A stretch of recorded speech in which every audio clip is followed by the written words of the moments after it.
Meu filho disse: "Mãe, por favor, não venha ao casamento." Eu sorri e sussurrei: "Tudo bem, querido." Quando chegou o dia do casamento, sem flores, sem bolo, o pai da noiva gritou: "Sabe aquele momento em que você assiste tudo desmoronar? E mesmo sabendo que você foi quem acendeu o pavio, seu coração ainda treme?" Pois é. Eu estava ali, sentada na cafeteria do outro lado da rua, com minha xícara de café com leite esfriando entre os dedos, olhando pela vitrine embaçada, enquanto o casamento do meu único filho explodia como fogos de artifício molhados. Meu nome é Esther. Tenho 68 anos, cabelos grisalhos que hoje eu tinha penteado no salão, maquiagem discreta que escondia as rugas, mas não os anos de experiência.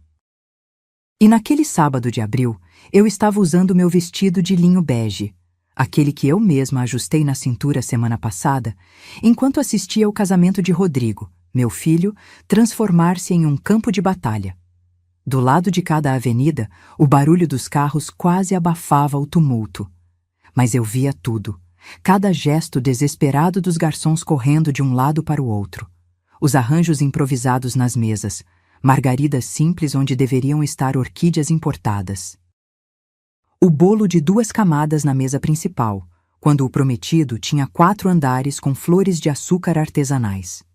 E então aconteceu. O pai da noiva, seu Tavares, empresário conhecido na Zona Sul, terno cinza-chumbo impecável, subiu no pequeno palco onde deveria tocar a banda. Arrancou o microfone do suporte.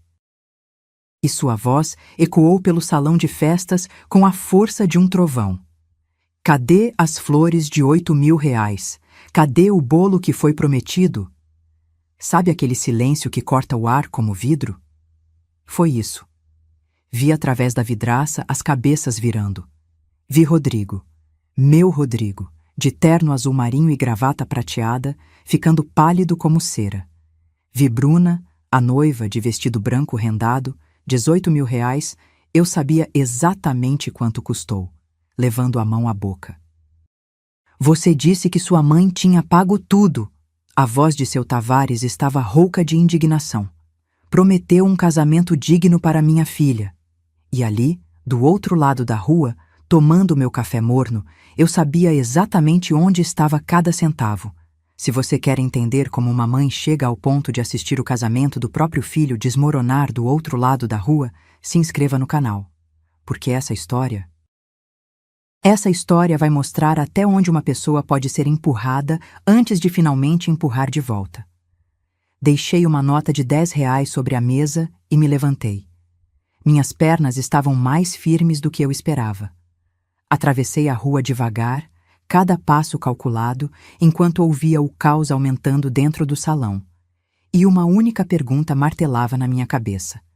Será que ele finalmente vai entender?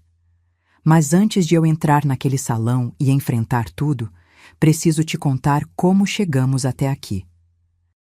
E acredite, o que você vai ouvir é muito pior do que imagina.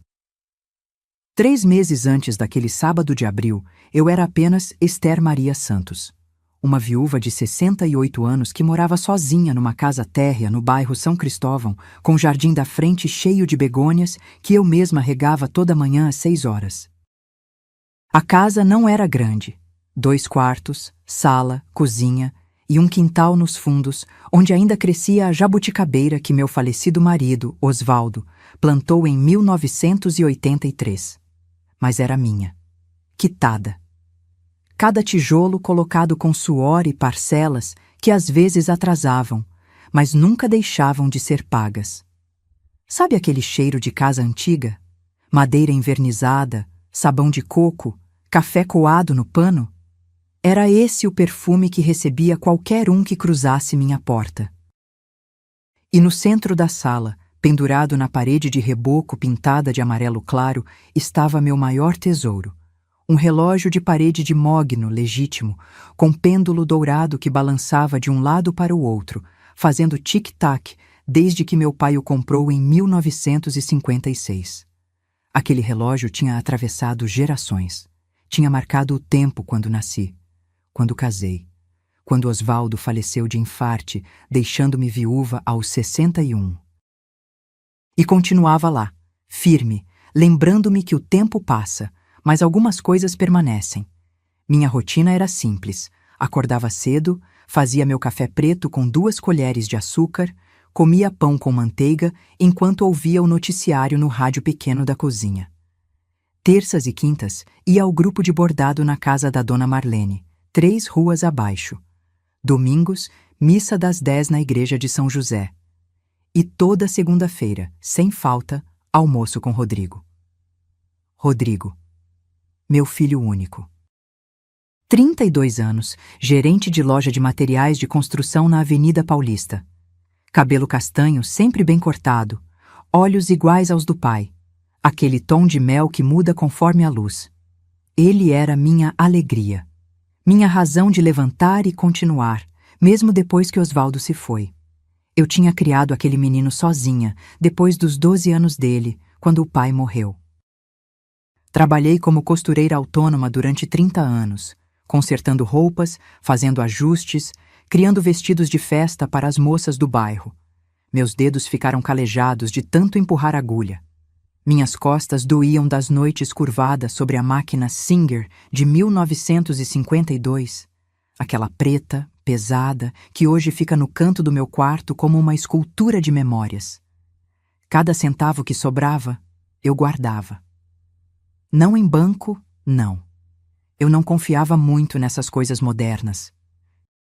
Tinha uma poupança na Caixa Econômica que Osvaldo abriu quando nos casamos e fui alimentando ela aos pouquinhos. R$ 50 aqui, 100 ali.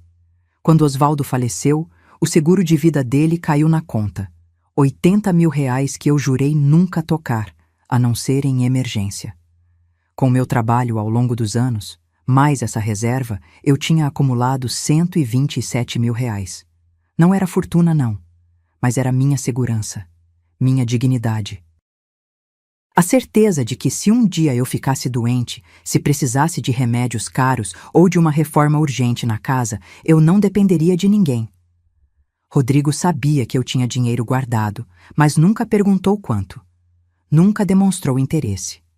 Pelo menos não até conhecer Bruna. Nossa relação sempre foi tranquila.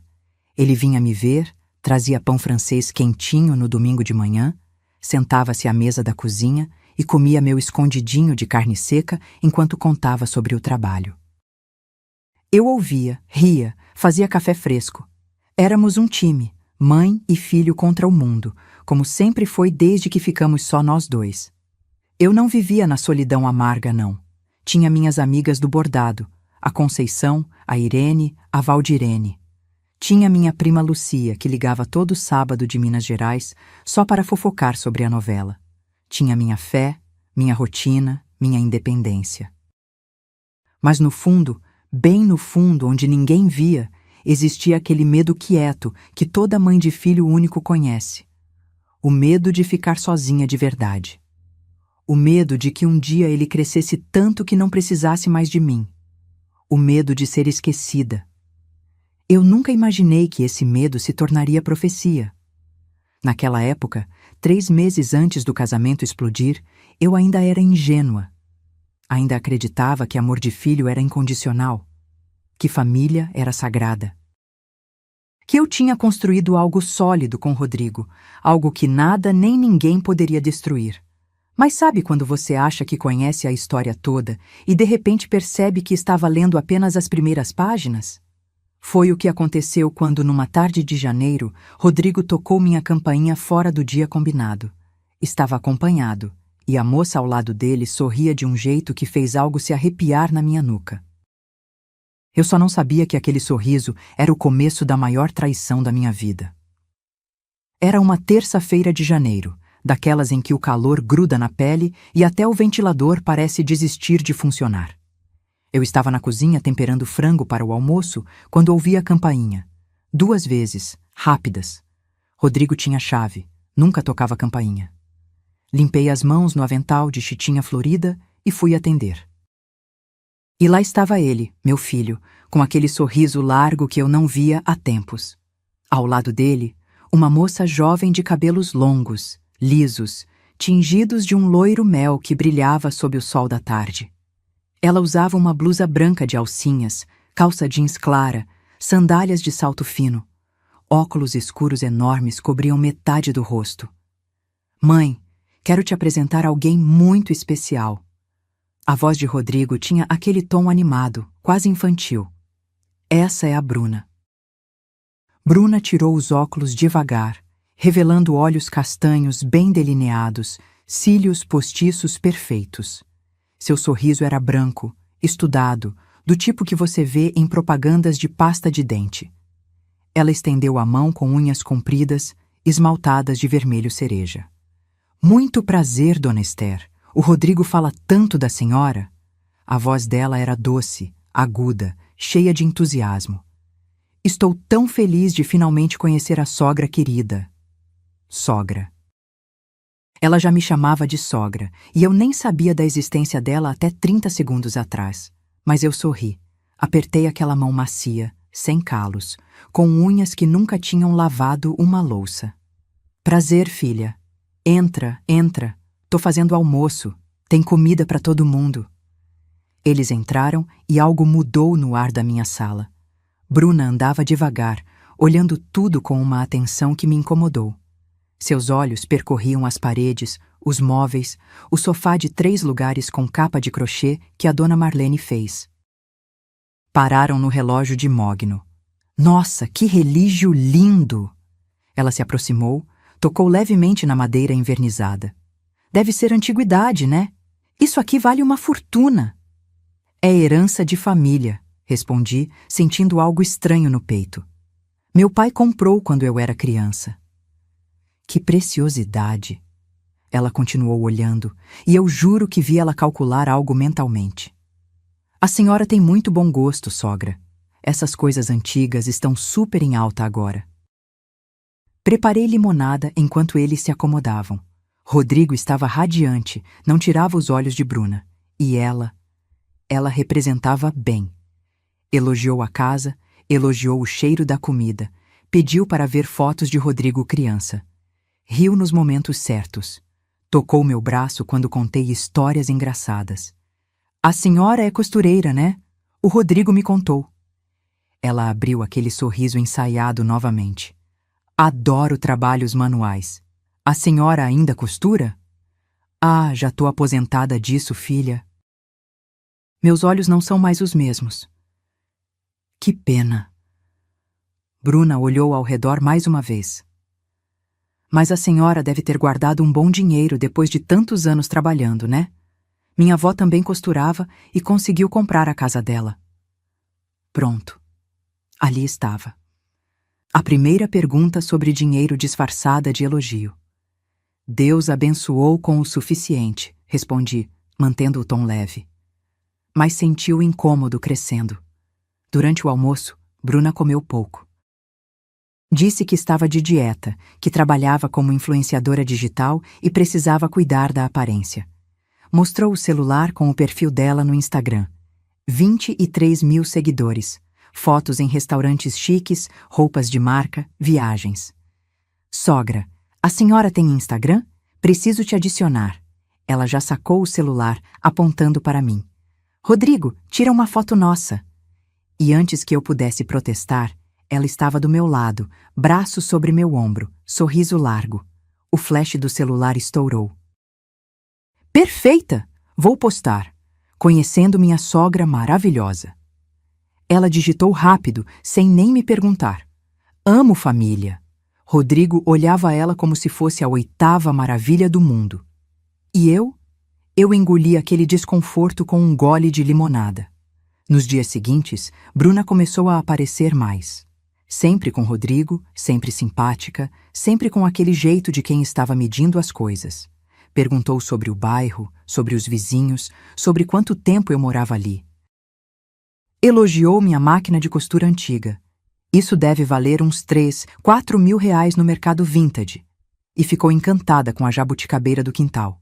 Quando a gente casar, sogra, quero que a senhora me ensine a fazer aquela farofa que o Rodrigo ama. Ela disse isso enquanto lavávamos a louça juntas, depois de um domingo de almoço. Quero aprender todas as receitas de família. Casar. Ela já falava em casamento e eles namoravam há apenas 3 meses, descobri depois. Mas o que mais me incomodou foi quando a peguei fotografando a sala enquanto Rodrigo estava no banheiro. Ela não viu que eu tinha voltado da cozinha. Estava de costas, celular levantado, tirando foto do relógio, dos quadros, da estante. Tá fotografando o quê, filha? Perguntei, mantendo a voz doce. Ela se virou rapidamente, rindo. Ai, sogra, me pegou. É que eu amo decoração antiga, sabe? Tô sempre buscando inspiração pro meu perfil. A casa da senhora é tão autêntica. Autêntica. Como se minha vida fosse cenário. Rodrigo voltou e ela grudou nele, beijando seu rosto, fazendo charme. E meu filho? Meu filho estava enfeitiçado demais para perceber o que eu estava começando a sentir. Naquela noite, depois que eles foram embora, sentei na varanda sozinha. As begônias balançavam com o vento morno de janeiro. E pela primeira vez em anos, senti medo. Não o medo de ficar sozinha, mas o medo de que alguém estivesse planejando algo que eu ainda não conseguia enxergar por completo. E eu deveria ter confiado nesse instinto, porque o que estava por vir ia me ensinar que às vezes as piores tempestades chegam com sorrisos. Fevereiro chegou com chuvas fortes que alagavam a rua da minha casa. E junto com as chuvas veio o pedido que deveria ter sido meu primeiro sinal vermelho gritante. Era uma quinta-feira à noite quando Rodrigo apareceu sozinho. Sem avisar, sem Bruna. Entrou meio apressado, nervoso, mexendo no celular. Aceitou o café que ofereci, mas mal tocou na xícara. Mãe, preciso conversar sobre uma coisa. Ele evitou meu olhar. Sentei na cadeira da frente, mãos cruzadas sobre a mesa de fórmica. Meu coração já tinha começado a apertar. Fala, filho. Eu pedi a Bruna em casamento. Ele finalmente sorriu, mas era um sorriso tenso. Ela disse sim. Deveria ter sentido alegria. Deveria ter pulado, abraçado, chorado de felicidade como fazem as mães nos filmes. Mas tudo o que senti foi aquele peso no estômago crescendo. Parabéns, meu filho. Forcei um sorriso. Quando foi isso? Ontem. Jantamos naquele restaurante italiano no Jardim, sabe? O Tre Sorelle. Ele passou a mão no cabelo. Mãe, o negócio é o seguinte. Eu queria fazer uma festa de noivado. Chamar a família dela, nossos amigos, mas tá tudo muito caro. Pronto. Ali estava. Quanto você precisa? Perguntei, já sabendo que não ia gostar da resposta. 15 mil reais. Ele soltou de uma vez, rápido, como quem arranca band-aid. Sei que é muito, mas é só um empréstimo, mãe. Prometo que devolvo em 6 meses. Assim que eu juntar... 15 mil reais. Metade do que eu ganhava por ano quando ainda costurava. Filho, isso é muito dinheiro. Eu sei, mãe, mas é o noivado, é importante. A família da Bruna é... Eles têm padrão, sabe? O pai dela é dono de 3 lojas de autopeças. Eu não posso fazer feio. Rodrigo segurou minha mão. Por favor, é a mulher da minha vida. E como toda mãe idiota que acha que amor se compra com dinheiro, eu disse sim. 3 dias depois, transferi os 15 mil reais para a conta dele. Rodrigo me abraçou apertado, prometeu que pagaria, que eu era a melhor mãe do mundo. E eu quis acreditar. A festa de noivado foi no começo de março, num salão pequeno, mas elegante na Vila Mariana. Bruna usava vestido rosa claro, justo, com decote nas costas. Cabelo preso num coque, maquiagem de revista. Rodrigo estava de terno cinza, gravata bordô. Eu tinha ido ao salão, comprado um vestido de festa verde musgo, mandado fazer escova no cabelo. Queria estar apresentável, afinal, era o noivado do meu filho. Mas bastou chegar para sentir que eu não pertencia ali. Os convidados eram jovens, cheirosos, falando alto, rindo daquele jeito solto de quem nunca se preocupou com conta de luz. As mulheres usavam joias que reluziam sob as luzes coloridas. Os homens tinham relógios pesados nos pulsos. E eu era só uma senhora de 68 anos, com vestido de loja popular e sapatos ortopédicos, porque meus pés já não aguentavam salto. Bruna me cumprimentou com um beijinho no ar, longe demais para encostar no rosto. Oi, sogra, que bom que veio. E então ela me levou até um grupo de amigas, todas magras, todas maquiadas, todas rindo alto demais. Meninas, essa é a sogra, a mãe do Rodrigo. Bruna anunciou, e algo no tom dela me gelou. Ela é costureira aposentada, trabalhou a vida toda, tadinha. Fez cada ajuste de roupa para sustentar o Rodrigo sozinha. Tadinha. As moças sorriram aqueles sorrisos educados, de pena, e voltaram a conversar entre si. Eu fiquei ali, parada, sentindo-me pequena, invisível. Procurei Rodrigo com os olhos. Ele estava no bar, rindo com amigos. Não olhou para mim nem uma vez. A noite arrastou. Comi um pedaço de bolo, tomei refrigerante, sentei numa cadeira no canto. Observei Bruna circular pela festa, abraçando, posando para fotos, sempre com aquele sorriso perfeito. Rodrigo a seguia como cachorrinho, e então, quando fui ao banheiro, ouvi. A porta do banheiro feminino não fechava direito. A fechadura estava quebrada. Eu estava na cabine do fundo quando ouvi vozes entrando. Uma delas era Bruna. Sério, Juliana, dá até pena da velhinha. A voz dela ecoava no azulejo. Mas fazer o quê, né? Ela tem uma casa boa, sem dívidas, quitada. Tá no nome dela. E o Rodrigo falou que ela tem uma poupança gorda. Esperta você, hein? A outra moça riu. Casa primeiro, depois a herança vem sozinha. É só ter paciência. Ela já tem 68. Quantos anos faltam? 10? 15 no máximo? Bruna estava retocando a maquiagem. Eu podia ouvir o barulho do estojo abrindo. E o Rodrigo faz tudo o que eu peço. Ele é tão manipulável, sabe? Meu sangue virou gelo. Minhas mãos tremiam segurando a bolsa. E o casamento? Vai ser grande? Enorme. Já comecei a lista. Buffet top, decoração de revista, lua de mel em Cancún. O pai dele morreu, então a velha tem o dinheiro do seguro guardado. Rodrigo já deu a entender. É só ir com jeitinho que ela solta a grana. Elas riram. Saíram. E eu fiquei ali, sentada naquele vaso sanitário apertado, com a respiração presa, sentindo o mundo desabar. Mas sabe qual foi a pior parte? Não foram as palavras de Bruna. Foi saber que Rodrigo tinha contado sobre meu dinheiro. Tinha entregado minha vida para aquela mulher como se fosse moeda de troca. Esperei 5 minutos. Respirei fundo. Molhei o rosto na pia, sequei com papel toalha áspero. Quando olhei no espelho, vi uma mulher velha, cansada, usada. E algo dentro de mim começou a rachar. Saí da festa sem me despedir. Peguei um táxi e voltei para casa. Rodrigo nem percebeu minha ausência. Naquela noite, sentada na varanda, olhando a rua vazia sob a luz amarela do poste, tomei uma decisão.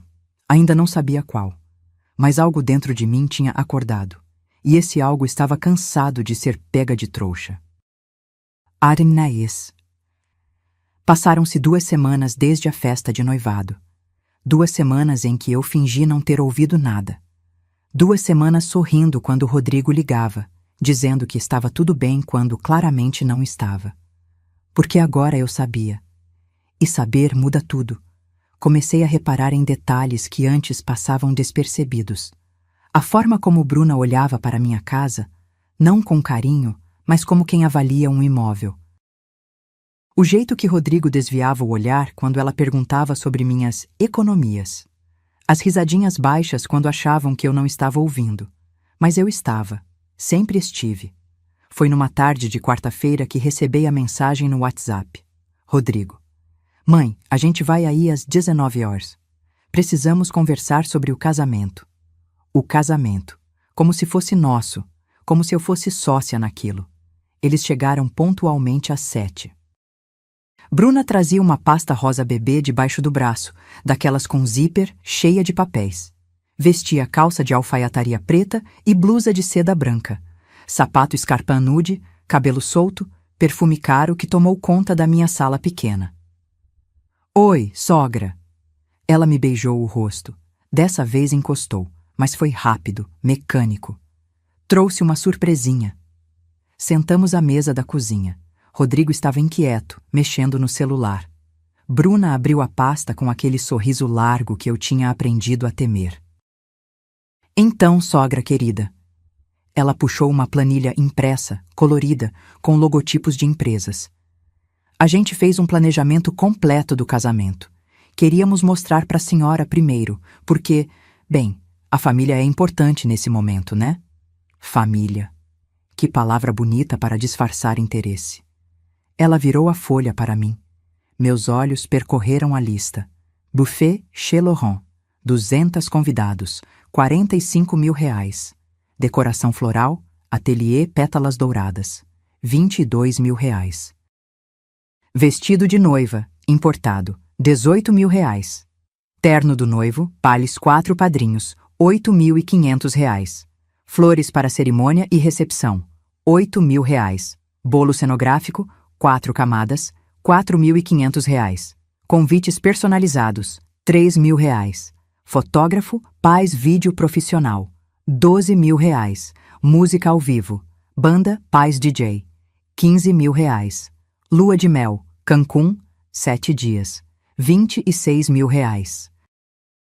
Meus olhos pararam no total destacado em vermelho no final da página. R$142 mil. O silêncio na cozinha era tão pesado que eu conseguia ouvir o tic-tac do relógio na sala. Aquele mesmo relógio de mogno que tinha testemunhado toda a minha vida. É bastante dinheiro, consegui dizer, voz controlada. Mas é o casamento do seu filho, sogra. Bruna inclinou o corpo para frente, mãos sobre as minhas.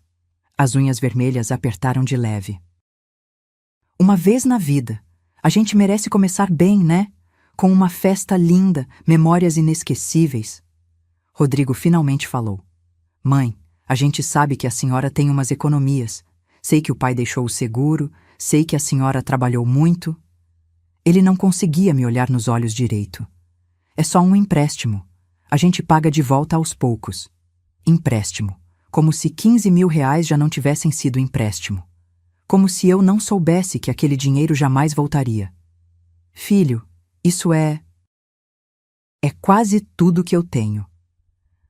Bruna soltou minhas mãos rapidamente, como se tivesse tocado em algo quente. Sua expressão mudou. O sorriso sumiu. Os olhos ficaram frios, duros. A senhora tem ou não tem, sogra? Porque preciso fechar esses fornecedores essa semana. Eles já estão segurando as datas. Se a gente não confirmar... Bruna. Rodrigo tocou o braço dela, mas sem firmeza, sem defesa real. Não, Rodrigo. Vamos ser diretos. Ela cruzou os braços. Dona Esther, a senhora mora sozinha numa casa quitada num bairro valorizado. A senhora trabalhou 40 anos. Aposentadoria, economias, seguro de vida do seu falecido marido... Rodrigo me contou, não precisa fingir que não tem condição. Senti algo quebrar dentro do peito. Não era o coração, era a última ilusão que eu tinha do meu filho. Ele tinha contado tudo, cada detalhe da minha vida financeira. Tinha me vendido.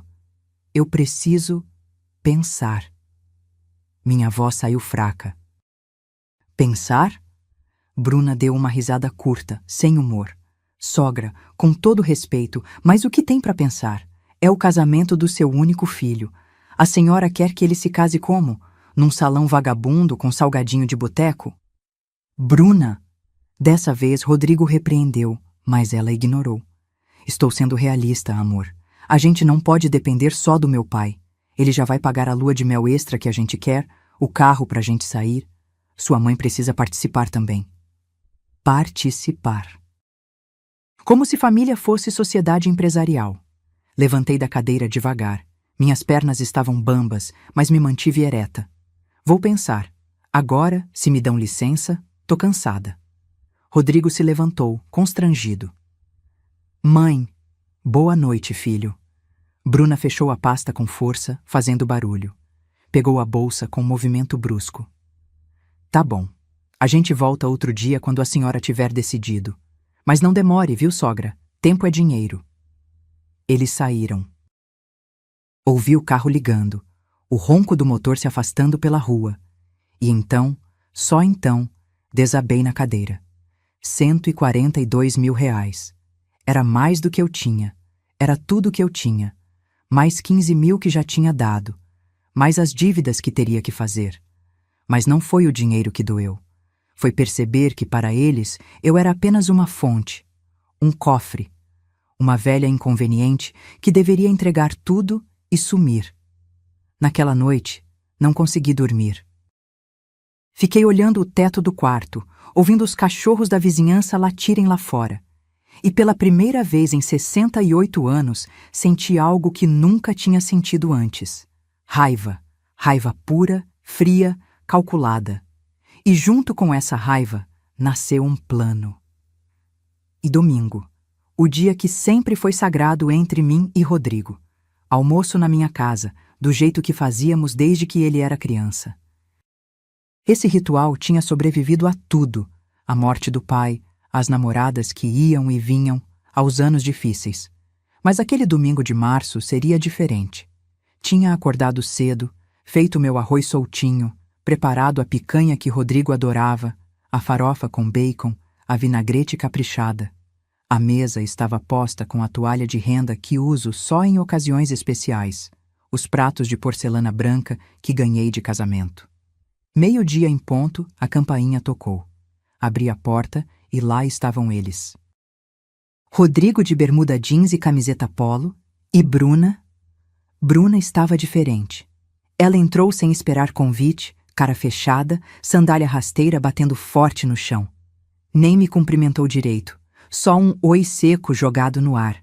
Foi direto para a sala e se jogou no sofá como se estivesse na casa dela. Mãe, desculpa. Ela tá estressada com os preparativos do casamento. Rodrigo sussurrou, mas não baixo o suficiente. Eu tô te ouvindo, Rodrigo. Bruna gritou da sala. E sim, tô estressada, porque a gente tem um casamento para planejar e sua mãe tá enrolando. Engoli seco. Fui para a cozinha buscar a jarra de suco, mãos tremendo. Quando voltei, Bruna estava de pé, olhando ao redor com uma expressão que eu nunca tinha visto. Nojo. Era nojo mesmo. Gente, que cheiro é esse? Ela torceu o nariz. Tem um cheiro de, sei lá, coisa velha aqui. Bruna. Rodrigo tentou acalmar, mas sem convicção. Não, sério. Essa casa tá precisando de uma reforma urgente, sogra. Ela passou o dedo na estante, como se procurasse poeira. Quando foi a última vez que pintou essas paredes? 1990? Senti o rosto esquentar. A casa tá limpa. Limpa? Sei. Ela deu aquela risadinha de desprezo. Mais antiga, né? Tudo aqui é tão brega. Brega. Minha vida inteira resumida em uma palavra. Chamei para o almoço, servir a comida na mesa, mas Bruna mal tocou no prato. Cutucou a picanha com o garfo, fez cara feia para a farofa. Isso aqui tem muito óleo, sogra. Eu não como fritura. Ela empurrou o prato. Não tem uma salada? Alguma coisa mais saudável? Tem vinagrete ali. Apontei para a tigela. Vinagrete não é salada. Ela suspirou dramaticamente. Esquece, não tô com fome mesmo. Rodrigo comia em silêncio, olhos no prato. Não disse nada, não me defendeu. Depois do almoço, enquanto eu lavava a louça, ouvi a voz dela vindo da sala. Alta, proposital. Rodrigo, sério que sua mãe ainda não decidiu sobre o dinheiro? A gente vai casar quando? Ano que vem? Daqui a 10 anos?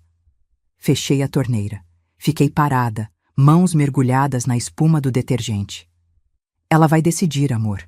Relaxa. Relaxar? Seu Tavares já me perguntou 3 vezes sobre os detalhes. Ele quer saber o que a família do noivo vai contribuir. Tá me fazendo passar vergonha. Respirei fundo. Sequei as mãos. Voltei para a sala. E foi aí que aconteceu. Bruna estava de pé ao lado do relógio de mogno. Aquele relógio que tinha atravessado gerações, que tinha visto meu pai jovem, que tinha embalado minha infância, meu casamento, o nascimento do Rodrigo. Ela olhou para ele com desprezo, braços cruzados. Falando em brega, isso aqui é o cúmulo. Meu coração parou. Bruna, esse relógio é da família. Tentei manter a voz calma. Pois devia estar num museu. Ela deu uma risadinha. Sério, sogra. Quando a gente casar, a senhora realmente devia renovar essa casa, jogar fora essas coisas antigas, modernizar, quem sabe até vender e comprar um apartamento menor, algo mais prático para a idade da senhora. Ou...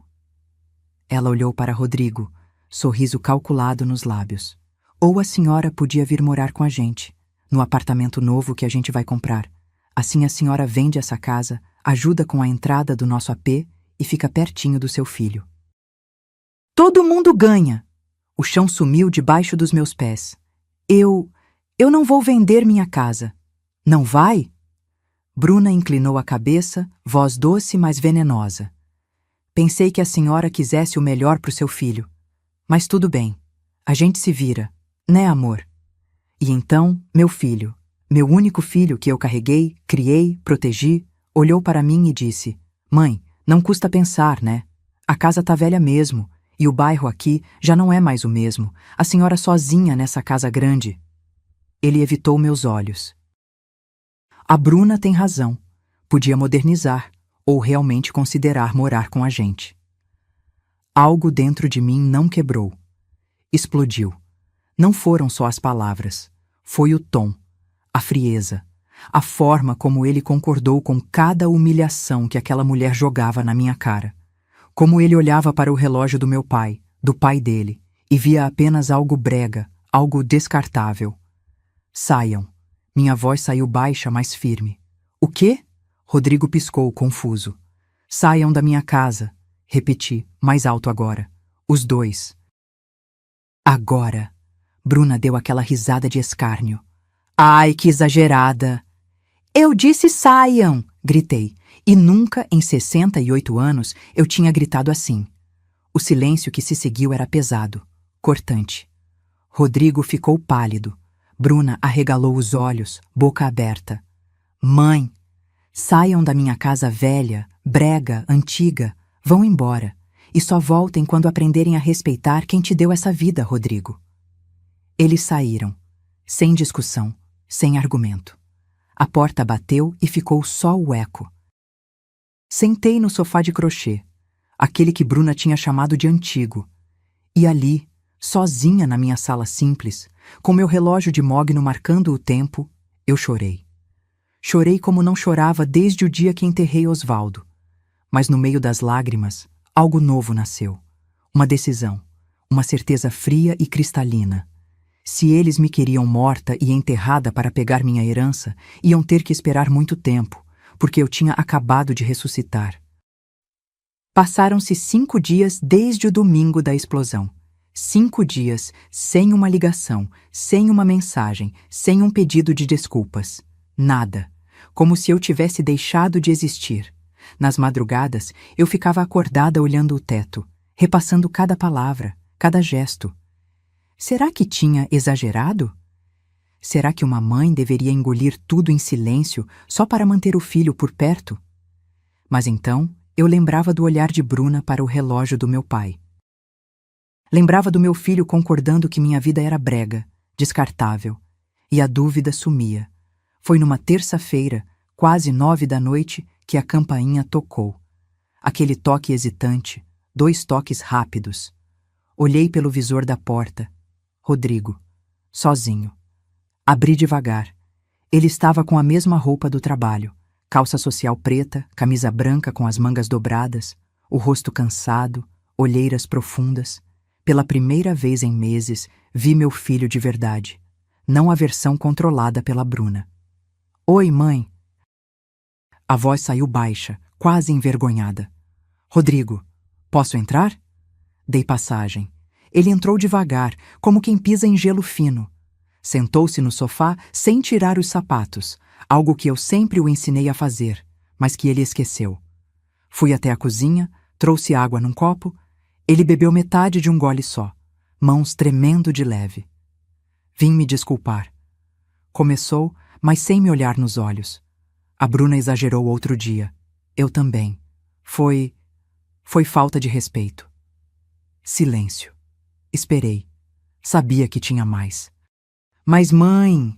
Ele colocou o copo sobre a mesinha de centro, finalmente me encarando. A gente precisa do dinheiro. O casamento é em 2 meses. Eu já dei entrada nos fornecedores, gastei os 15 mil que a senhora me emprestou nos depósitos. Se a gente cancelar agora, perde tudo. 2 meses? Minha voz saiu mais alta que eu esperava. Você marcou o casamento sem nem falar comigo? A Bruna que marcou. O salão só tinha aquela data disponível. Ele passou a mão no rosto. Mãe, por favor. Eu prometo que pago de volta. Posso fazer um papel, assinar na frente de testemunha, o que a senhora quiser. Quanto? Perguntei, já sentindo o peso da resposta. O que a senhora puder dar. Ele desviou o olhar novamente. Mas a gente calculou que com 70 mil reais dá para fechar tudo. O resto, o pai da Bruna complementa. 70 mil reais. Mais da metade da minha poupança inteira. E se eu não tiver esse dinheiro todo? Testei. Rodrigo deu um sorriso fraco, sem humor. Mãe, para de fingir. Eu sei da poupança. Sei do seguro que o pai deixou. Cresci ouvindo a senhora falar que tinha guardado dinheiro para emergências. Ele se inclinou para a frente. E isso aqui é emergência. É o casamento do seu filho. Aquelas palavras ecoaram na sala. O casamento do seu filho. Como se fosse uma dívida que eu tinha para com ele. Como se tê-lo criado, alimentado, vestido, educado sozinha não fosse suficiente. Rodrigo. Minha voz tremeu. Você percebe o que está pedindo? É quase tudo que eu tenho. 70 mil reais. Se eu ficar doente, se precisar de alguma coisa... A senhora não vai precisar. A senhora é saudável. Ele cortou, impaciente. E quando eu começar a ganhar melhor, eu devolvo. Palavra de honra. Palavra de honra. De um filho que há 5 dias tinha concordado que minha casa era um lixo. Tá bom? Falei cansada. Eu penso. Não tem muito tempo para pensar, mãe. A voz dele endureceu. Os fornecedores estão cobrando. E tem outra coisa. O silêncio que se seguiu foi pesado demais. Rodrigo olhava para as próprias mãos, dedos entrelaçados, boca apertada. Que outra coisa? Pressionei. Ele respirou fundo. 1 vez, 2, como alguém que vai pular de um penhasco. A Bruna acha... A gente acha que seria melhor se a senhora não fosse ao casamento. O mundo parou. O relógio na parede continuou seu tic-tac. Lá fora, um carro passou buzinando. A geladeira na cozinha ligou com aquele ronco baixo de sempre. Mas para mim tudo tinha congelado. Repetir. Minha voz saiu rouca. Mãe, não leva pro lado pessoal. Ele tentou tocar minha mão, mas eu puxei. É que o casamento vai ser chique, sabe? O pai da Bruna convidou empresários, gente importante, e a Bruna acha que sua presença pode diminuir a festa. Diminuir a festa. Eu sou sua mãe, Rodrigo. Eu sei, e a senhora sempre vai ser. Ele falou rápido, desesperado. Mas é só um dia, mãe. Um dia. E depois a gente vem aqui, traz as fotos. A senhora vê tudo. Mas lá, na hora, com os convidados dela, a senhora ia se sentir deslocada mesmo. Ia sofrer. Ele estava transformando humilhação em favor, fazendo parecer que me excluir era me proteger. E se eu quiser ir mesmo assim? Minha voz estava estranhamente calma agora. Rodrigo se levantou, andou até a janela de costas para mim, ombros tensos. Então a gente teria que pedir para a senhora ficar discreta, não chamar atenção, sentar no fundo. Não aparecer nas fotos principais. Cada palavra era uma facada. Por favor, mãe, faz isso por mim, pela Bruna, pelo nosso futuro. Futuro, que palavra bonita para um abismo. Levantei devagar, minhas pernas estavam firmes, minha coluna ereta. Caminhei até ele, coloquei a mão no seu ombro. Rodrigo se virou, e havia lágrimas nos olhos dele, mas não de culpa, de frustração, por eu estar sendo difícil. Tudo bem, querido, falei, voz doce, suave, como a mãe que ele sempre conheceu. Eu não vou ao casamento. O alívio no rosto dele foi instantâneo. Sério? Mãe, obrigado. Eu sabia que a senhora ia entender. Ele me abraçou rápido, apertado. A senhora é a melhor. A melhor trouxa. E o dinheiro? Ele perguntou, já se afastando. A senhora consegue transferir até sexta? Sorri. Um sorriso pequeno, tranquilo. Vou ver o que dá para fazer. Ele saiu dali radiante, como se tivesse negociado um ótimo acordo. Nem percebeu que eu não tinha prometido nada. Nem notou que meu sorriso não chegava aos olhos. A porta se fechou. Ouvi o carro ligando, afastando-se pela rua. E então, pela primeira vez em 5 dias, eu não chorei. Fui até o espelho da sala, aquele pequeno com moldura de madeira escura. Olhei para o meu reflexo. Cabelos grisalhos, rugas ao redor dos olhos, boca fina. Uma senhora de 68 anos que tinha acabado de ser excluída da vida do próprio filho. Mas naquele reflexo, eu vi algo diferente. Vi uma mulher que tinha sido empurrada até o limite. Uma mulher que tinha sofrido, engolido, aceitado, até não aguentar mais. E naquele momento, com a casa silenciosa e o relógio marcando 21h15, eu tomei uma decisão. Se Rodrigo me queria invisível, eu seria. Mas não do jeito que ele esperava, porque tem formas e formas de desaparecer, e algumas delas deixam marcas que nunca se apagam. Não dormi naquela noite. Fiquei na varanda até o sol nascer, vendo a rua acordar devagar, o padeiro abrindo a loja da esquina, o ônibus das 6 passando, os cachorros latindo para os passarinhos. Mas minha cabeça estava longe dali. Estava calculando, planejando, pensando em cada movimento como se fosse uma partida de xadrez. E pela primeira vez em 68 anos, eu não era mais o peão. Ia ser a rainha. Às 8 da manhã, tomei banho, vesti minha calça social azul marinho e uma blusa branca de manga comprida. Passei batom rosado claro, aquele que uso só para ocasiões importantes. Prendi o cabelo num coque baixo. Me olhei no espelho e vi uma mulher com propósito. Às 9 em ponto, eu estava na porta do escritório do Dr. Moreira, advogado que fica ali na rua Barão de Itapetininga. Um senhor de uns 50 anos, careca, óculos de grau, que tinha feito o inventário quando Osvaldo morreu. Dona Esther, que surpresa! Ele me recebeu com um aperto de mão firme. Entre, entre. Café? Aceito. Sentei na cadeira de couro em frente à mesa dele, cheia de papéis e processos empilhados.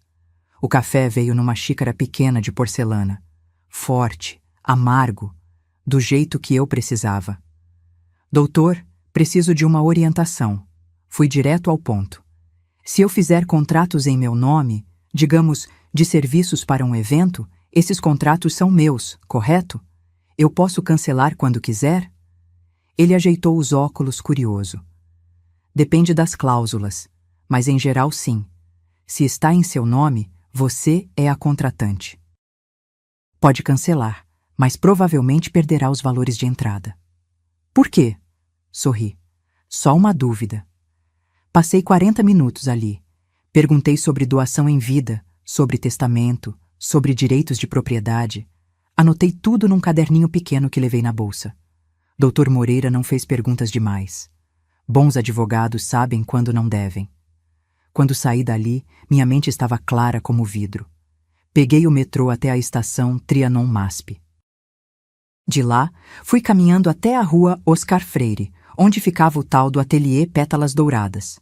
Uma loja chique, com vitrine de vidro fosco e rosas brancas na entrada. Entrei. Uma moça loira de salto alto me recebeu com um sorriso profissional. Bom dia, posso ajudar? Bom dia, querida. Meu filho vai casar e gostaria de contratar flores. Tirei da bolsa a planilha que Bruna tinha deixado na minha casa. Sim, eu tinha guardado. Vocês são o Ateliê Pétalas Douradas? Somos. E quem é o noivo? Rodrigo Santos. A noiva é Bruna Tavares. Os olhos dela se iluminaram. Ah, sim, a Bruna já veio aqui. Lindos os arranjos que ela escolheu, orquídeas importadas, lírios brancos. Ela foi até o computador. Mas o contrato ainda não foi fechado. Estávamos aguardando confirmação. Pois é, vim fechar. Abri minha carteira. Mas quero o contrato em meu nome. Dona Esther Maria Santos. Eu que vou pagar. Ela piscou, confusa. A senhora é a mãe do noivo? Sou. Ah, mas a Bruna disse que seria o pai dela quem? Mudança de planos. Cortei, firme, mas educada. Sou eu quem paga. Quanto é o sinal? R$ 4.000, 50% do total. Assinei o contrato. Paguei com transferência na hora. Saí de lá com a via amarela do documento na bolsa, meu nome carimbado em cada página. Fiz o mesmo no buffet, no lugar do bolo, na floricultura para a cerimônia. Em cada fornecedor da planilha que Bruna tinha feito, eu chegava educada, sorridente, dizendo que era a mãe do noivo e que queria pagar. As atendentes ficavam surpresas, mas ninguém recusava dinheiro. Ao final do dia, tinha pago R$ 35.500 em sinais. Metade do que Rodrigo tinha pedido. Mas cada contrato, cada maldito papel, estava em meu nome. Dona Esther Maria Santos. CPF registrado, assinatura reconhecida. Na volta para casa, parei na padaria e comprei um pedaço de torta de limão. Sentei num banquinho do lado de fora, comi devagar, saboreando cada garfada. As crianças brincavam na pracinha em frente. O sol começava a se pôr, tingindo o céu de laranja e rosa, e eu me senti viva. Pela primeira vez em meses, senti que tinha controle sobre alguma coisa. Quando cheguei em casa, tinha mensagem de Rodrigo no WhatsApp. Mãe, conseguiu resolver o dinheiro? Preciso transferir para os fornecedores até sexta. Respondi. Já resolvi tudo, filho. Pode ficar tranquilo. Ele mandou 3 emojis de coração. Nenhuma palavra de agradecimento real. Nenhuma pergunta sobre como eu estava. Só alívio por ter conseguido o que queria. Sentei no sofá com uma xícara de chá de camomila. Abri minha bolsa e espalhei todos os contratos sobre a mesinha de centro. Reli cada um, conferindo datas, valores, cláusulas de cancelamento. Se eu cancelasse com menos de 30 dias de antecedência, perderia os sinais. Mas recuperaria o restante. E mais importante, sem meu aval, sem minha assinatura, nada seria entregue. A matemática era simples. Tinha pago R$ 35.500 em sinais. Se cancelasse tudo, perderia esse valor, mas salvaria outros 35.500 que ainda não tinha pago.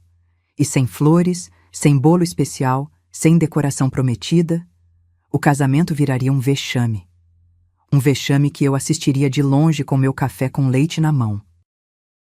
Minha prima Conceição ligou naquela noite. Ela trabalha num buffet há 20 anos, conhece todo mundo da área. Esther, me conta a verdade. O que você está aprontando? Ela conhecia meu tom de voz. Conhecia quando eu estava planejando algo. Contei tudo. Cada detalhe, cada humilhação, cada palavra cruel. Do outro lado da linha, ouvi o suspiro dela. Menina, você tem certeza? É seu filho. É. E por isso mesmo ele precisa aprender. Minha voz não tremeu. Conceição, se eu deixar passar, ele vai casar achando que pode me usar pelo resto da vida. Que eu sou um cofre com pernas. Isso não é amor. É exploração. Silêncio. Você tem razão. Ela finalmente disse. E se precisar de alguma coisa, pode contar comigo. Desliguei o telefone e olhei para o relógio de Mogno. Eram 23h12. Em exatamente 45 dias, seria o casamento. 45 dias para Rodrigo e Bruna acreditarem que tinham vencido. 45 dias para eles descobrirem que subestimaram a mulher errada.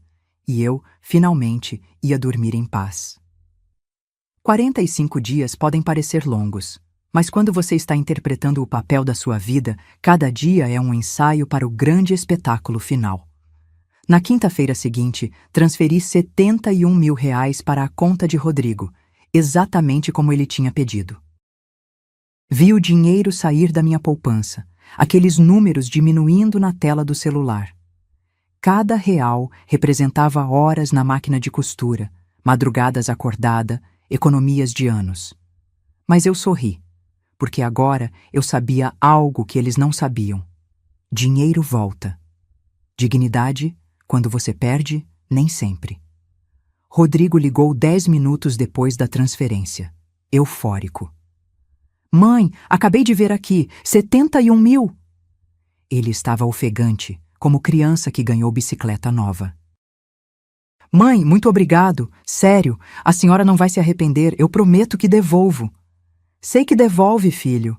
Minha voz estava serena, maternal. A velha Esther, confiável e boba. Só quero sua felicidade. A Bruna vai ficar louca de feliz. Posso falar para ela? Claro. Ouvi ele gritar para alguém ao fundo. Amor, minha mãe transferiu. E então risadas, comemoração, barulho de beijo. Quando desligou, fiquei olhando para o telefone na minha mão. 71 mil reais. Eles achavam que tinham ganhado. Não sabiam que eu tinha dado corda para se enforcarem sozinhos. Os dias seguintes foram uma aula de teatro. Rodrigo voltou a me ligar com frequência.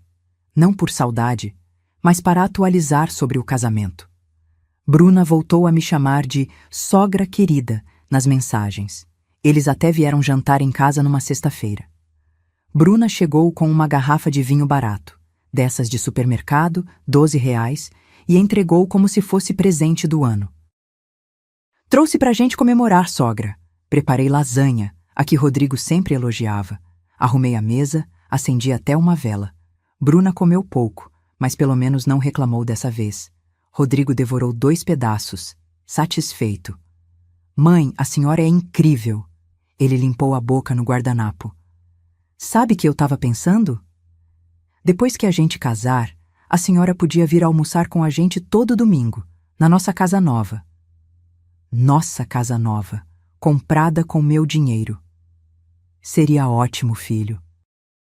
Bruna mexeu no celular o jantar inteiro. De vez em quando mostrava fotos para Rodrigo. O vestido que tinha chegado, os sapatos de noiva que tinha encomendado, o penteado que ia fazer. Eu era só a plateia silenciosa financiando o show. Mas houve momentos em que a máscara dela escorregou. Ah, sogra! Bruna olhou ao redor, nariz torcido de leve. Só uma dúvida. A senhora já pensou em trocar esse sofá? Ele tá meio desbotado. Engoli a raiva com um gole d'água. Ainda serve. Serve, né? Ela deu aquela risadinha.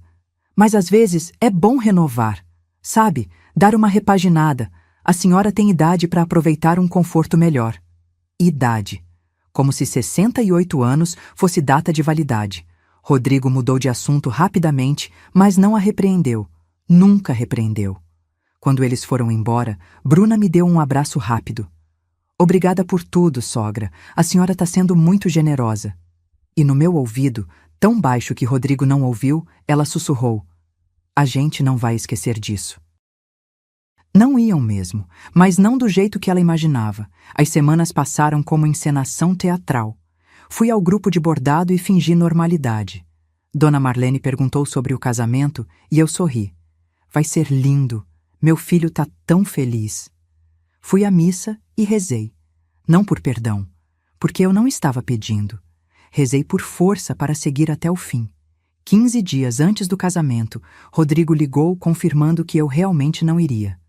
Mãe, só para ter certeza... A senhora não mudou de ideia, né? Sobre não ir? Não mudei, filho. Já combinamos. Minha voz não traiu nada. É o dia de vocês. Eu entendo. A senhora é demais, viu? Ele suspirou aliviado. Bruna estava preocupada que a senhora fosse aparecer de surpresa e causar constrangimento. Constrangimento. Minha presença era constrangimento. Não se preocupe, não vou causar problema nenhum. E não ia mesmo, porque o problema chegaria sozinho. 7 dias antes do casamento, fui ao salão de beleza. Marquei hora para cortar o cabelo, fazer escova, pintar as unhas. A moça que me atendeu, Júlia, novinha, cheia de piercing, ficou surpresa. Dona Esther, a senhora está diferente hoje. Animada. Tenho motivos para estar. Sorri no espelho enquanto ela penteava meus cabelos. E não era mentira. Comprei um vestido novo, nada extravagante. Um modelo em linho cor de pérola, discreto, elegante. Combinei com sapatos baixos confortáveis, uma bolsa de couro pequena. Me olhei no espelho da loja e vi uma senhora digna, bem arrumada, pronta para o que viria. 2 dias antes do casamento, Rodrigo me ligou pela última vez. Mãe, amanhã vou ficar ocupado com os últimos preparativos, e sábado é o grande dia. Ele estava eufórico. Mas depois a gente se vê, beleza? Levo as fotos para a senhora ver. Beleza, filho. Aproveita cada minuto. Tô aproveitando. Mãe, eu te amo. Obrigado por tudo. 3 palavras. Depois de 68 anos, 3 palavras que deveriam me aquecer o coração. Mas eu sabia que tudo ali significava apenas uma coisa: dinheiro. Eu também te amo, Rodrigo. E eu amava. Amava o suficiente para fazer o que estava prestes a fazer. Na véspera do casamento, sexta-feira, liguei para cada fornecedor, um por um. Minha voz firme, educada, profissional. Bom dia, aqui é Esther Maria Santos. Tenho um contrato com vocês para o casamento do dia 27. Quero cancelar. Cada atendente reagiu com surpresa. Mas, senhora, falta um dia. A senhora vai perder o sinal. Eu sei, pode cancelar mesmo assim. Flores, cancelado. Bolo especial, cancelado. Decoração extra, cancelado. Tudo que estava em meu nome, tudo que eu tinha o poder de desfazer, desfeito. Perdi R$ 35.500, mas salvei outros 35.500. E mais importante, salvei minha dignidade. Quando desliguei o último telefone, minhas mãos estavam tremendo. Não de medo, de adrenalina pura. Naquela noite, dormi como não dormia há meses. Profundamente, sem pesadelos, sem culpa. Porque amanhã, finalmente, a verdade viria à tona. E eu tinha um lugar na primeira fila para assistir. Sábado, 27 de abril. O dia amanheceu nublado, com aquele cheiro de chuva no ar que não chega a cair. Acordei às 6 da manhã, mesmo sem despertador. O corpo sabia que era um dia diferente. Tomei banho demorado, deixando a água quente relaxar cada músculo tenso. Me olhei no espelho embaçado. Uma mulher de 68 anos que estava prestes a fazer algo que nunca imaginou fazer. Mas não havia dúvida nos meus olhos, só determinação. Vesti o vestido novo de linho cor de pérola, calcei os sapatos baixos confortáveis, passei um batom rosado suave, rímel nos cílios brancos, um toque de blush nas bochechas. Prendi o cabelo num coque elegante, deixando algumas mechas soltas enquadrando o rosto. Quando terminei, me olhei no espelho de corpo inteiro do quarto. E pela primeira vez em meses, gostei do que vi. Não era a velha costureira que Bruna descrevia com desdém. Era uma senhora digna, bem arrumada, pronta. Peguei minha bolsa de couro, a mesma que levava para ocasiões especiais, e coloquei dentro carteira, celular, lenços de papel e uma pasta plástica fina com todos os contratos cancelados. Evidências, caso precisasse. O casamento começaria às 3 da tarde no espaço Vila Jardim, um salão de festas na Avenida Angélica. Saí de casa 12:30, peguei um Uber. O motorista, um senhor baiano simpático, tentou puxar conversa. Vai pra festa, dona? Vou. Sorri pelo retrovisor. Uma festa muito especial. Cheguei à Avenida Angélica às 13h15. O salão de festas tinha fachada de vidro, jardim na entrada com fontes de água. Elegante, caro, do tipo que Bruna faria questão de mostrar nas redes sociais. Mas eu não entrei. Atravessei a rua e fui até a cafeteria pequena do outro lado, a Café du Coin, com mesinhas na calçada e vitrine de vidro que dava a visão perfeita do salão. Sentei na mesa mais próxima da vitrine. Pedi café com leite e pão de queijo. A garçonete, moça jovem, piercing no nariz, Trouxe numa bandeja de alumínio. A senhora vai ficar por aqui? Ela perguntou curiosa. Vou. Tenho um compromisso ali na frente. Apontei para o salão. Mas ainda não é hora. Ela deu de ombros e foi atender outros clientes. 15 horas. Os primeiros convidados começaram a chegar. Carros importados, mulheres de salto alto e vestidos de festa, homens de terno. Vi o pai de Bruna, seu Tavares, chegando num Mercedes preto reluzente. Terno cinza chumbo impecável, cabelo grisalho penteado para trás. Postura de quem sempre teve dinheiro e faz questão que todos saibam. 15h30. Mais convidados, risadas altas, abraços efusivos. Era o tipo de festa que eu realmente não pertenceria. Não porque era pobre, mas porque aquela gente media valor em etiquetas de roupa e marca de carro. 15h45.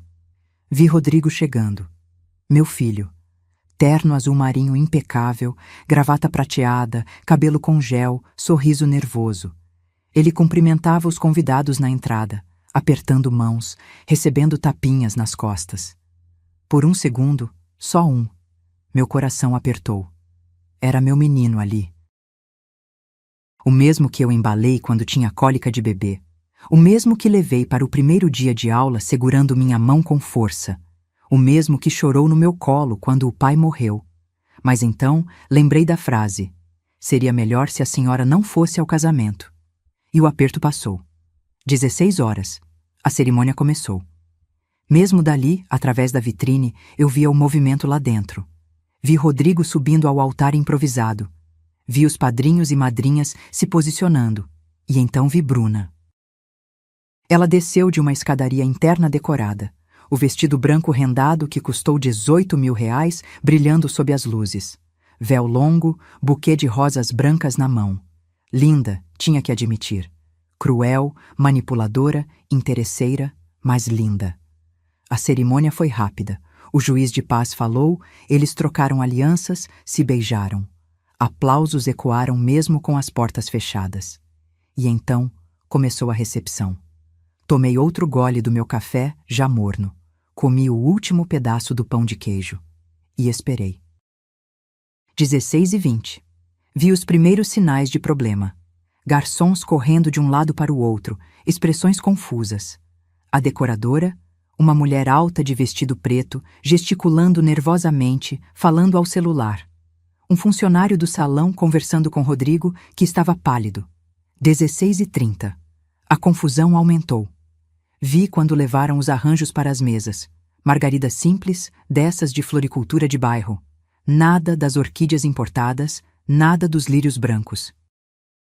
As mesas estavam com flores que você compra por 30 reais o buquê. Vi quando trouxeram o bolo. 2 camadas simples, cobertura branca básica. Nada do bolo cenográfico de 4 andares com flores de açúcar que Bruna tinha escolhido. Vi Bruna, ainda de vestido de noiva, quase correndo até a cozinha. Vi ela voltar com o rosto vermelho, gesticulando, claramente gritando com alguém. E então vi seu Tavares. Ele estava conversando com um grupo de convidados quando notou as flores. Franziu a testa, olhou ao redor, foi até a mesa do bolo. Sua expressão mudou completamente. Confusão, depois indignação, depois raiva pura. Ele marchou até onde Rodrigo estava, agarrou seu braço, puxou ele para um canto. Mesmo sem ouvir, eu via a discussão acalorada. Via Rodrigo tentando explicar, mãos levantadas em defesa. Via seu Tavares ficando cada vez mais vermelho. E então, aconteceu. Seu Tavares subiu no pequeno palco onde a banda deveria tocar. Arrancou o microfone do suporte com tanta força que o fio esticou. E sua voz, grave, autoritária, furiosa, ecoou pelo salão inteiro. Cadê as flores de 8 mil reais? O salão inteiro silenciou. 200 pessoas viraram para ele. Cadê o bolo que foi prometido? Cadê a decoração que minha filha escolheu? Bruna estava congelada no meio do salão, mãos no rosto. Você disse que sua mãe tinha pagado tudo. Seu Tavares apontou para Rodrigo. Prometeu um casamento digno para minha filha. Isso aqui é o quê? Festa de quintal? Do outro lado da rua, na minha mesinha de café, Eu assisti tudo, cada segundo, cada gesto de pânico, cada olhar horrorizado dos convidados, e sabe o que senti? Paz. Mas a peça ainda não tinha terminado, e eu tinha uma entrada triunfal para fazer. O caos dentro do salão era visível mesmo dali de onde eu estava. Convidados cochichavam entre si, alguns já pegando as bolsas, claramente constrangidos. A banda que deveria tocar estava parada num canto, instrumentos guardados. Garçons serviam champanhe barato em taças de plástico, longe do serviço premium que tinha sido prometido. Rodrigo tentava acalmar seu Tavares, mas o homem estava fora de si. Vi quando ele empurrou meu filho no peito, fazendo ele cambalear para trás. Vi Bruna chorando, rímel escorrendo pelo rosto perfeitamente maquiado. Foi então que meu celular tocou. Rodrigo. Atendi no segundo toque. Mãe! A voz dele estava desesperada, quebrada. Mãe, onde a senhora tá? Eu preciso da senhora agora. Estou perto, filho. Minha voz estava calma, assustadoramente calma. O casamento tá um desastre. Não chegaram as flores, o bolo tá errado, metade do buffet não veio. O pai da Bruna tá achando que eu menti, que eu roubei o dinheiro. Mãe, a senhora pagou os fornecedores? Tinha que pagar. Paguei os sinais, Rodrigo. Exatamente como você pediu. Então por que eles não entregaram? Ele estava quase gritando, mas tentando abafar a voz. Cadê o resto? Cadê? O resto eu cancelei. Silêncio. Um silêncio tão profundo que eu ouvia a respiração dele travada do outro lado da linha. O quê? A voz saiu num sussurro incrédulo. Cancelei tudo na véspera. Flores, bolo, decoração especial, tudo que estava em meu nome.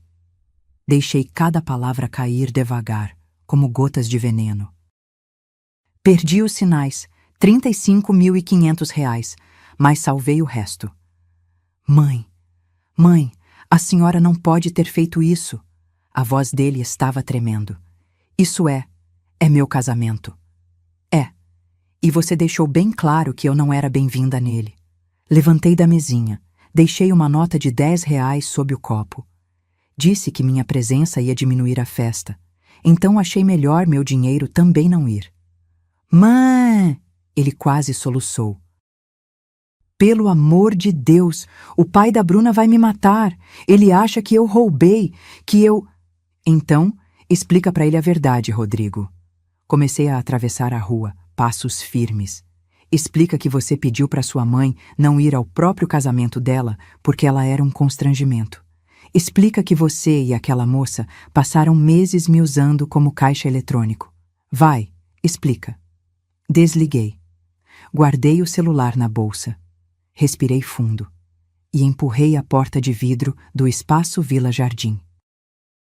O salão estava em tumulto controlado, aquele tipo de caos educado de gente rica tentando manter as aparências. Mas quando eu entrei, alguns rostos se viraram, depois mais alguns. E então, como onda, todos estavam me olhando.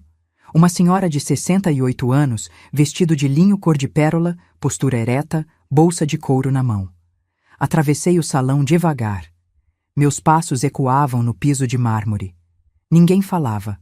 200 pares de olhos me acompanhando. Rodrigo estava perto do palco, celular na mão, rosto pálido como cera. Quando me viu, seus olhos arregalaram. Mãe! Bruna estava ao lado dele, vestido de noiva amarrotado, maquiagem borrada. Quando viu eu, sua boca abriu num ó de choque. Mas foi para seu Tavares que eu caminhei. Ele estava próximo ao palco, terno cinza ainda impecável apesar da raiva. Quando me viu, franziu a testa. E a senhora é... Esther Maria Santos. Estendi a mão. Mãe do noivo. Ele não apertou. Apenas me olhou de cima a baixo, avaliando. A senhora, a mulher que supostamente pagou por este desastre de festa. Supostamente? Abri minha bolsa calmamente, tirei a pasta plástica. Não há nada de suposto, senhor Tavares. Abri a pasta e retirei os contratos. Um por um. Coloquei sobre a mesa mais próxima, espalhando os papéis. Contrato com o ateliê Pétalas Douradas, orquídeas importadas, lírios brancos, R$ 8.000. Veja aqui. Apontei para minha assinatura. Em meu nome. Dona Esther Maria Santos. Peguei outro papel.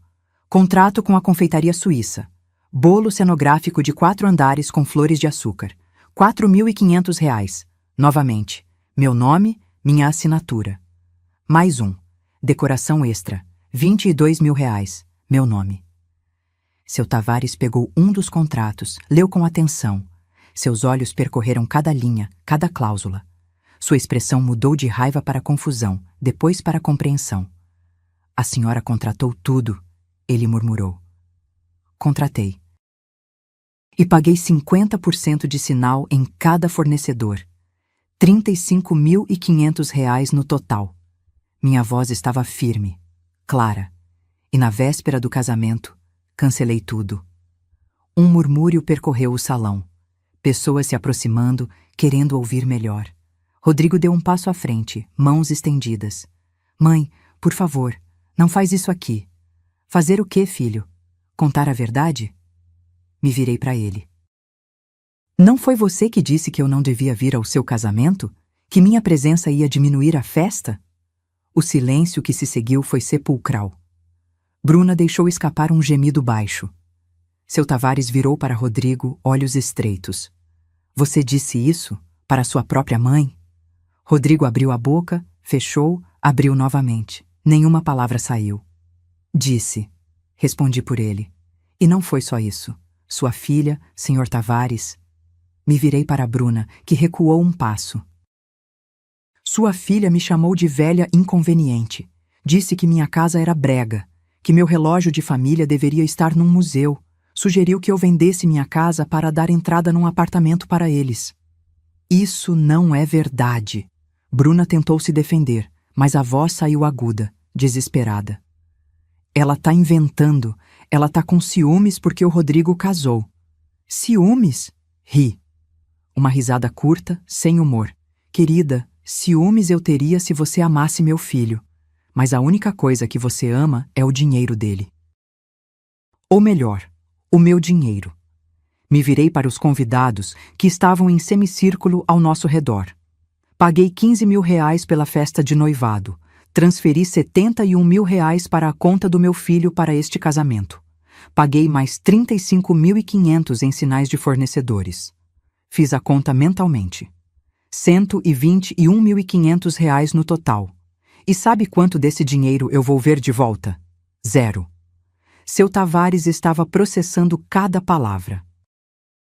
Sua mandíbula estava tensa, olhos fixos em Bruna. Bruna, é verdade? Pai, É verdade! Ele gritou. Bruna começou a chorar de verdade agora. Soluços altos, dramáticos, mas ninguém se mexeu para consolá-la. E o pior, minha voz cortou o choro dela. O pior não foi o dinheiro. Foi perceber que meu próprio filho me via apenas como isso, como fonte de dinheiro, como algo descartável. Olhei para Rodrigo, e naquele olhar coloquei 68 anos de desilusão. Seu Tavares ficou em silêncio por longos 10 segundos. 10 segundos onde você podia ouvir o ar-condicionado do salão, o tic-tac do relógio de parede, a respiração presa de 200 pessoas. Então, ele se virou para Bruna. E o olhar que deu na própria filha era de alguém que acabava de acordar de um sonho ruim. Você. A voz dele saiu baixa, perigosamente controlada. Você fez essa senhora passar por isso tudo? Pai, deixa eu explicar. Explicar o quê? O grito ecoou pelo salão inteiro. Várias pessoas deram um pulo. Que você manipulou esse rapaz, que você humilhou a mãe dele, que você transformou um casamento em golpe?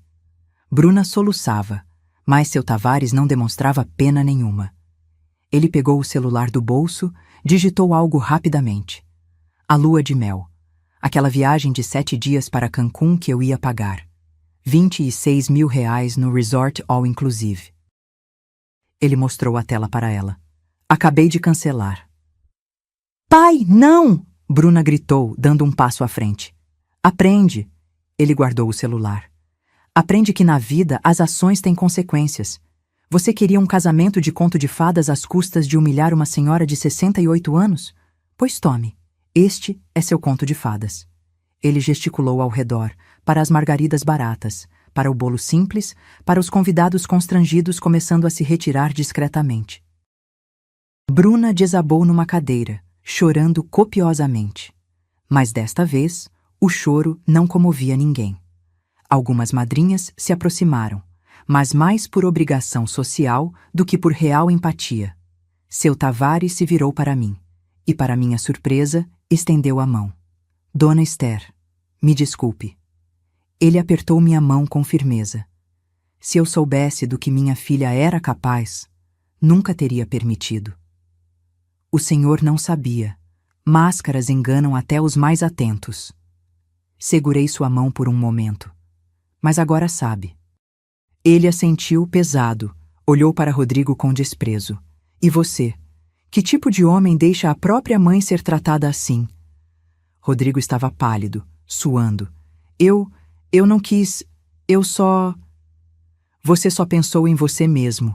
Completei a frase por ele. Pensou no que queriam de você, no que ela queria de você, mas nunca pensou em quem sempre esteve ao seu lado. Me aproximei dele. Rodrigo evitou meu olhar, como criança pega em flagrante. Olha para mim, Rodrigo. Ele ergueu os olhos lentamente. E o que vi ali me partiu o coração, não de pena, mas de desilusão. Ele sabia. Sabia exatamente o que tinha feito. 71 mil reais. Minha voz estava serena, mas firme. Era tudo que eu tinha guardado de segurança. Remédio se eu ficasse doente. Reforma se a casa precisasse. Dignidade se o mundo desabasse. E você jogou fora como se fosse papel usado. Mãe, eu vou devolver. Eu juro. Vou trabalhar dobrado, vou... Não quero seu dinheiro, Rodrigo. Cortei. Não quero mais nada de você. O impacto daquelas palavras foi visível. Ele cambaleou como se tivesse levado um soco. Mãe, por favor, não fala assim. Você me pediu para não ir ao seu casamento. Cada palavra saía pesada, definitiva. Pois bem, agora eu te peço, não vá à minha vida. Não até você entender o que perdeu. Não até você se tornar o homem que seu pai queria que você fosse. Virei-me para sair. Mas Bruna, numa última tentativa desesperada de controlar a narrativa, gritou. Vocês estão vendo? Ela é louca, uma velha amargurada que tem ciúmes do próprio filho. Parei. Me virei lentamente. Amargurada? Repeti, quase sorrindo. Querida, amargura é o que você vai sentir quando perceber que perdeu a única pessoa que realmente se importava com seu noivo. Ciúmes é o que você vai ter quando descobrir que sem meu dinheiro, esse casamento não tem alicerce. Olhei ao redor, para os convidados. Muitas mulheres me olhavam com respeito, algumas com lágrimas nos olhos. Uma senhora mais velha, de vestido verde esmeralda, começou a aplaudir. Devagar. Então outra se juntou, e mais outra. Até que metade do salão estava aplaudindo. Não era triunfo que eu via naqueles rostos, era reconhecimento. Quantas dali tinham passado por algo parecido? Quantas tinham engolido humilhações de noras, genros, até dos próprios filhos?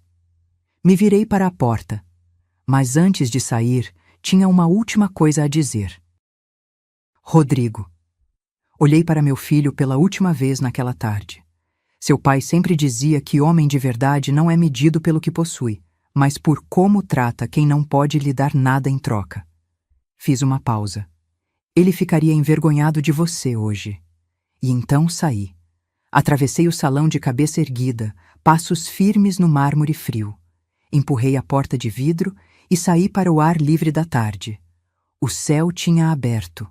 Algumas nuvens brancas flutuavam preguiçosas. Cheirava a chuva que ainda viria. Peguei meu celular, pedi um Uber. Enquanto esperava na calçada, ouvi passos atrás de mim. Era seu Tavares. Dona Esther. Ele tinha saído atrás de mim. A senhora vai ficar bem? Sorri. Um sorriso verdadeiro, pela primeira vez em meses. Vou, senhor Tavares. Pela primeira vez em muito tempo, vou ficar bem. Ele acenou com a cabeça, respeitoso. Se precisar de alguma coisa, testemunha, advogado, qualquer coisa, me procure. Tenho contatos. Agradeço, mas não vai ser necessário. Olhei para o céu. A justiça que eu precisava já foi feita. O Uber chegou, um Civic prata. Entrei no banco de trás, fechei a porta, e enquanto o carro se afastava, olhei pelo retrovisor. Vi o espaço Vila Jardim ficando cada vez menor. Vi convidados saindo em grupos, alguns rindo nervosos, outros sérios. Vi seu Tavares voltando para dentro. E pela primeira vez, desde que Rodrigo tinha apresentado Bruna, senti algo que tinha esquecido como sentir. Liberdade. Uns poasses, mas outubro, chegou trazendo aquele calor seco que faz as begônias do jardim pedirem água 2 vezes ao dia. Mas agora meu jardim tinha muito mais do que begônias. Tinha jasmim-manga que perfumava as tardes, hortênsias roxas nos canteiros novos e um pequeno banco de madeira pintado de branco onde eu sentava para tomar café da manhã quando o sol ainda estava suave. 6 meses. Meio ano desde aquele sábado de abril que mudou tudo. A casa não era mais a mesma. Com os R$ 91.500 que me restaram, depois de perder os sinais e salvar o resto, eu tinha feito algo que nunca pensei que faria. Investi em mim. A primeira coisa foi a pintura. Contratei um pintor profissional. Escolhi as cores eu mesma. A sala ficou num tom de areia suave, acolhedor. O quarto num azul bebê clarinho que me acalmava. A cozinha ganhou tinta branca nova, com detalhes em azulejo português que eu sempre admirei, mas nunca tive coragem de colocar. Troquei o sofá. Não porque Bruna tinha chamado de desbotado, mas porque eu quis. Comprei um de 3 lugares em tecido cinza chumbo, confortável, moderno, sem ser extravagante. A capa de crochê da Dona Marlene agora decorava meu quarto. O relógio de mogno continuava na parede, firme, imponente, marcando o tempo como sempre fez. Mas agora, ao redor dele, eu coloquei fotos novas. Minhas amigas do bordado, minha prima Lucia, eu mesma no dia da reforma, sorrindo de verdade. Mas o que mais me orgulhava era o ateliê. Transformei o quarto de hóspedes, aquele que ficava vazio desde que Rodrigo saiu de casa aos 23, num pequeno espaço de trabalho. Comprei 3 máquinas de costura novas, dessas modernas com ponto eletrônico. Instalei prateleiras para tecidos, organizadores para linhas coloridas, um manequim profissional no canto. E coloquei um anúncio no grupo da igreja. Aulas de costura para iniciantes, ensino bordado, ajustes, criação de peças simples. 3 moças apareceram na primeira semana. Depois vieram mais 2. Agora, toda terça e quinta, minha casa enchia de conversas, risos, barulho de máquina costurando. Jovens de 20, 25 anos querendo aprender o que eu levei décadas dominando. E sabe o que descobri? Ensinar me fazia bem. Me fazia sentir útil de verdade. Não como cofre, mas como mestra. Como alguém que tinha conhecimento valioso para passar. O dinheiro das aulas não era muito, R$ 500 por aluna por mês. Mas somado à minha aposentadoria, dava para viver com dignidade. E mais importante, dava para viver feliz. Quanto a Rodrigo, ele tentou ligar no dia seguinte ao casamento. Não atendi. Tentou de novo no outro dia. Nada. Mandou mensagens. Mãe, precisamos conversar. Mãe, por favor. Eu entendi o recado. Bloqueei por 2 semanas. Precisava daquele silêncio. Quando desbloqueei, as mensagens continuaram, mas mudaram de tom. Menos desculpas automáticas, mais real. Mãe, a Bruna pediu divórcio. Mãe, eu estraguei tudo. Mãe, sei que não mereço, mas sinto sua falta. Pela prima Conceição, que tinha contatos no mundo dos buffets e eventos, fiquei sabendo dos detalhes. O casamento de Rodrigo e Bruna tinha durado exatos 4 meses e 10 dias. Bruna tinha descoberto que sem meu dinheiro, Rodrigo não conseguia manter o padrão de vida que ela esperava. O apartamento que iam comprar nunca saiu do papel. A lua de mel que seu Tavares cancelou nunca foi reposta. E quando Bruna percebeu que tinha se casado com um gerente de loja, não com um playboy rico, ela simplesmente saiu. Foi morar com uma amiga. Pediu divórcio alegando incompatibilidade de gênios. Não pediu pensão, só queria distância. Seu Tavares, segundo ouvi, cortou relações com a filha por 3 meses. Agora tentava reconstruir, mas com limites bem definidos. Bruna teve que arrumar emprego de verdade. Trabalha numa loja de roupas no shopping. E Rodrigo? Rodrigo voltou a morar num apartamento alugado pequeno. Sozinho, trabalhando, pagando boletos, vivendo a vida que sempre teve antes de Bruna aparecer. Ele tentou vir me visitar em agosto. Toquei a campainha, mas não abri. Não estava pronta. Em setembro, tentou de novo. Dessa vez, deixei ele ficar na calçada por 5 minutos, antes de abrir a porta só uma fresta. Mãe, eu só quero conversar. Não temos nada para conversar, Rodrigo. Por favor, só 5 minutos. Fechei a porta. Cruel? Talvez, mas necessário. Foi numa tarde de outubro, enquanto eu regava as hortênsias, que ele apareceu de novo. Estava diferente. Mais magro, olheiras profundas, roupa simples, camiseta branca e calça jeans. Sem gel no cabelo, sem prepotência. Parecia menor, mais humano. Ele ficou na calçada, mãos nos bolsos. Não tentou entrar. Só ficou ali, esperando que eu reconhecesse sua presença. Terminei de regar as flores, desliguei a mangueira. Sequei as mãos no avental. "O que você quer?" perguntei, ainda do jardim. "Nada." A voz dele saiu cansada. "Não vim pedir dinheiro. Não vim pedir perdão, porque eu sei que não mereço." Cruzei os braços. Esperei. "Vim só dizer que eu entendo se a senhora nunca me perdoar." Ele olhou para os próprios pés. "Eu traí a senhora. Não tem outra palavra. Escolhi uma mulher que conhecia há 6 meses, ao invés da pessoa que me criou sozinha. Escolhi dinheiro e aparência, ao invés de caráter e amor verdadeiro." Lágrimas escorriam pelo rosto dele. Não lágrimas de manipulação, lágrimas de vergonha real. "E agora eu sei o que perdi. Não perdi só o casamento, perdi minha mãe, perdi minha base, perdi a única pessoa que sempre acreditou em mim, mesmo quando eu não merecia." Ele limpou o rosto com as costas da mão. "Não tô pedindo para voltar a ser como era. Nem tô pedindo para a senhora me perdoar agora. Só queria que soubesse que eu sei o que fiz e que vou carregar isso pelo resto da vida." Fiquei em silêncio por longos segundos. Meu coração estava apertado, porque mãe não deixa de ser mãe, não importa o que aconteça.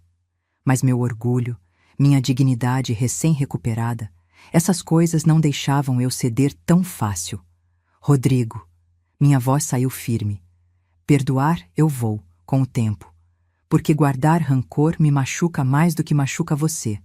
Mas esquecer, jamais." Ele assentiu, aceitando. "Você me ensinou uma coisa importante nesses 6 meses, continuei. Me ensinou que eu posso viver sem depender de ninguém. Que eu sou Esther Maria Santos, não apenas a mãe de alguém. Tenho valor sozinha." "Eu sei," ele sussurrou.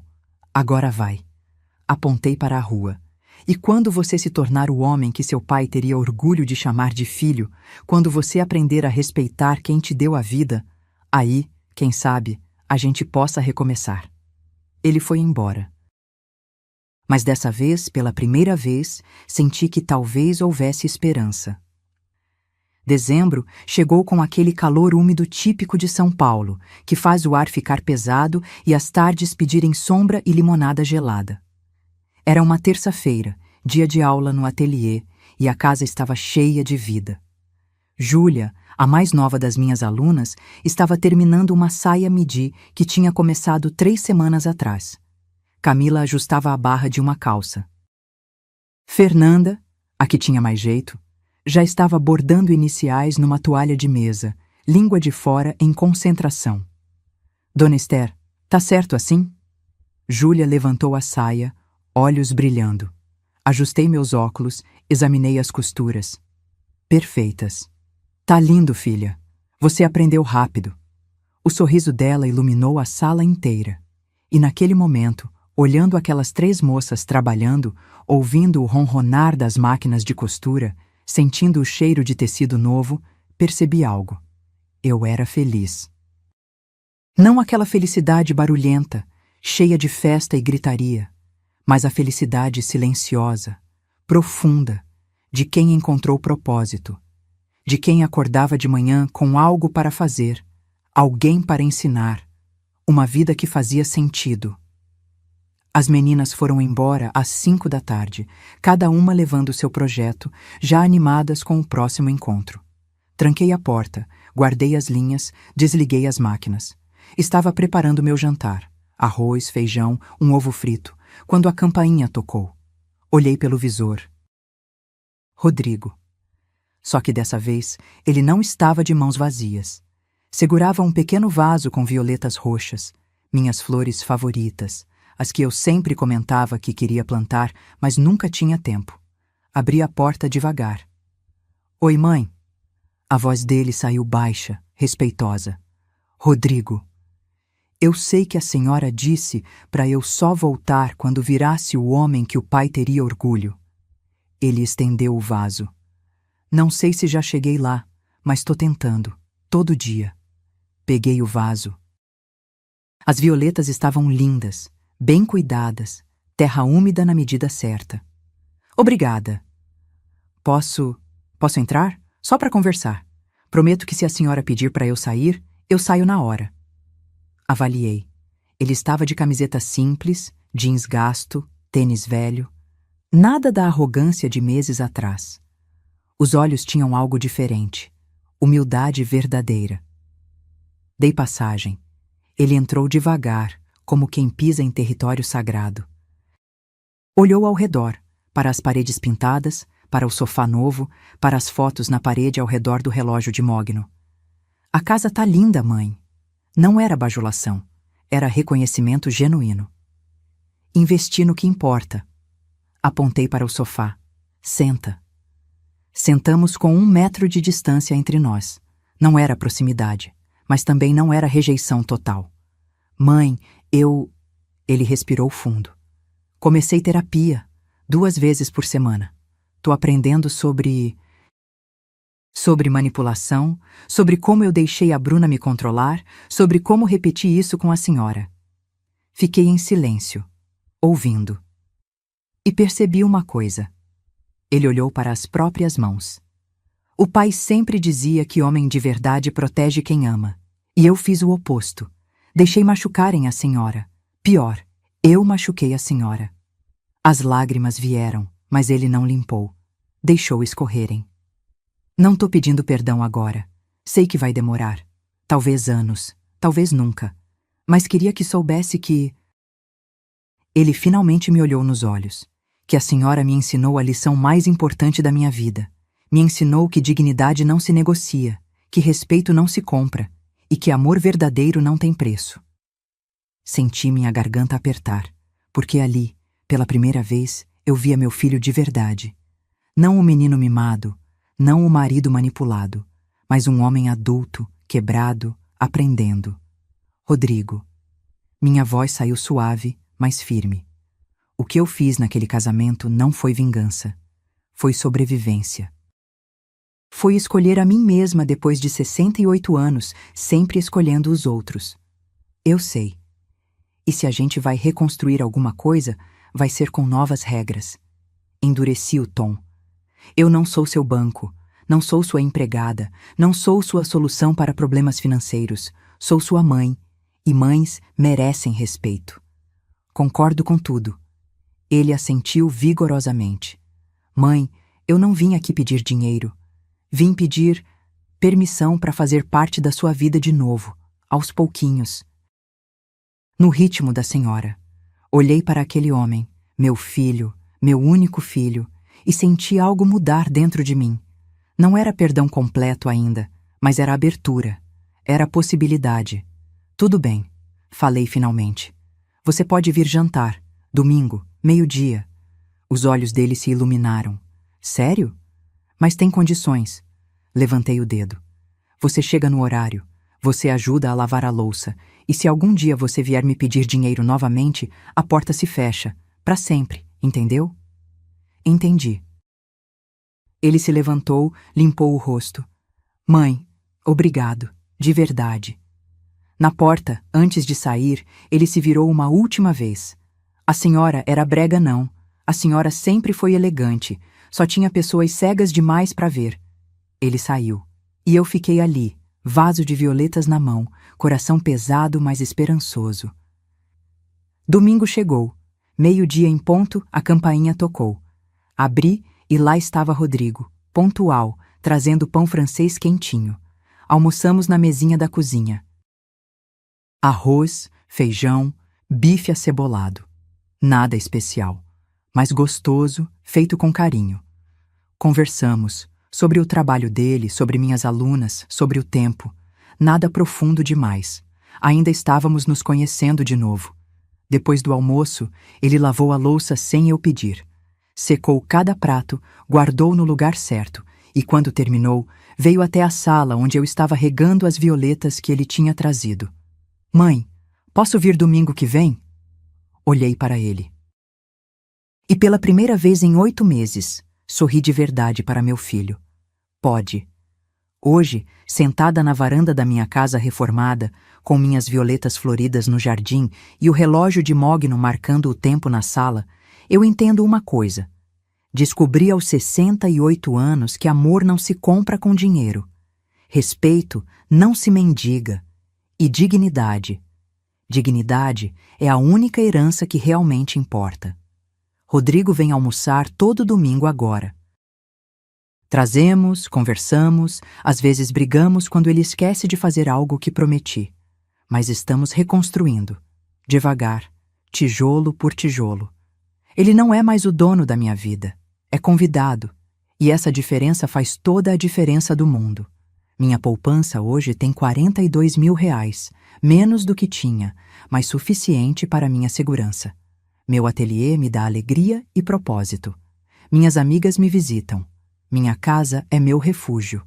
E eu sou Esther Maria Santos, não a mãe de alguém. Não a velha brega, não o cofre com pernas. Sou eu, inteira, completa, digna. Quando te pedem para desaparecer da própria vida, às vezes é preciso fazer o inverso, aparecer de uma forma que nunca esqueçam. Não com gritos, não com ódio, mas com dignidade silenciosa que corta mais fundo que qualquer grito. Porque no final, a maior vingança não é destruir quem te machucou. É reconstruir você mesma. É se levantar, limpar as lágrimas e mostrar que você não precisa de ninguém para ser feliz. Você só precisa de você mesma. E você? Já precisou escolher a si mesmo quando todos esperavam que você se anulasse? Já teve que impor limites quando te pediam para desaparecer? Conta para mim nos comentários de onde você está assistindo. E se essa história tocou seu coração de alguma forma, deixa seu like e se inscreve no canal. Tem muitas outras histórias de recomeço, dignidade e força aqui esperando por você. Porque todo mundo merece uma segunda chance. Mas, principalmente, todo mundo merece escolher a si mesmo primeiro. Até a próxima história. E lembre-se, sua dignidade não se negocia. Nunca.